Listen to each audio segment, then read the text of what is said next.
പാലക്കാട് മുണ്ടൂരിൽ യുവാവ് അയൽവാസിയെ തലക്കടിച്ചു കൊന്നു. മുണ്ടൂർ കുന്നംകാട് സ്വദേശി മണികണ്ഠനാണ് കൊല്ലപ്പെട്ടത്. സംഭവത്തിൽ അയൽവാസി വിനോദിനെ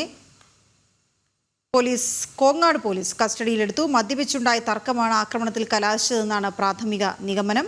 ഇന്നലെ രാത്രിയിലായിരുന്നു സംഭവം. അരുൺ ആലത്തൂർ ചേർന്ന വിവരങ്ങളുമായി. അരുൺ, എന്തിനാണ് ഇങ്ങനൊരു കൊലപാതകം നടത്തിയത്?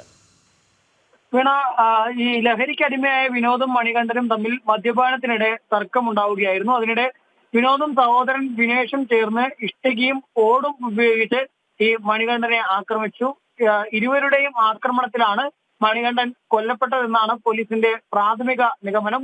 മദ്യപാനത്തിനിടെ അയൽവീട്ടുകാർ തമ്മിൽ തർക്കം പതിവാണെന്നും ഇന്നലെയും സമാന ആക്രമണമാണ് കരുതിയതായിട്ടുമാണ് നാട്ടുകാരും പറയുന്നത്. ഇന്നലെ രാത്രിയിലുണ്ടായ കൊലപാതകം രാവിലെയാണ് ഈ ആളുകളൊക്കെ അറിയുന്നത്.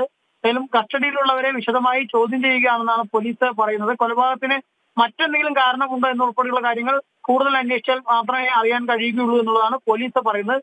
നിലവിലേതായാലും മദ്യപാനത്തിനിടെ ഉണ്ടായ തർക്കത്തിലാണ് ഈ അയൽവാസിയെ കൊന്നത് എന്നുള്ളതാണ് പോലീസ് പറയുന്നത്. ഓക്കെ, ശരി അരുൺ.